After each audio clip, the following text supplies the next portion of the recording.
ہاں، آخر غوث اعظم سے نفرت کیوں ہے؟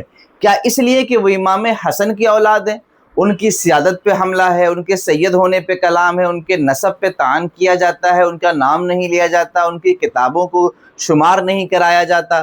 غوث اعظم رضی اللہ تعالی عنہ سے نفرت کی آخر وجہ کیا ہے؟ روافظ تو غوث اعظم کو مانتے ہی نہیں ہیں۔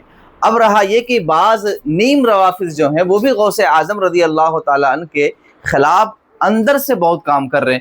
جانتے ہیں کیوں؟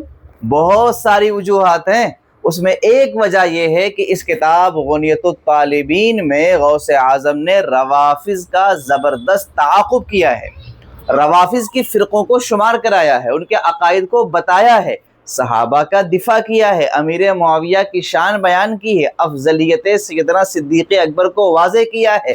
حسنی سید نے جو باقاعدہ منصب قطبیت کبریٰ پر فائز ہیں، اور امام حسن عسکری کے بعد اس منصب امام مہدی تک غوث اعظم کے سپرد رہے گا، اس شخصیت نے باقاعدہ عظمت و شان صحابہ کی بیان کی ہے، اور وہ بھی سید ہیں، وہ بھی حسنی سید ہیں، تو ان کی ذات کو نشانہ بنایا جاتا ہے، بنایا جا رہا ہے۔ کئی کتابیں لوگوں نے اس طرح لکھی، اکابر علماء اہل سنت نے اس کا جواب بھی دیا۔ رہا غنیۃ الطالبین کا مسئلہ، اب اس کتاب کے خلاف پوری جو ہے ٹیم تیار ہو رہی ہے کہ وہی کتاب غلط ہے، یہ ہے۔ میں مانتا ہوں یہ جو کتاب ہے یہ غوث اعظم ہی کی تصنیف ہے، البتہ یہ کتاب محرف ہے اور اس کا اقرار علماء نے کیا ہے، الحاقات ہیں اس کے اندر، اس کا کوئی انکار میں نہیں کر سکتا، لیکن سرے سے کتاب غوث اعظم کی نہیں ہے یہ کہنا قابل اعتراض ہے۔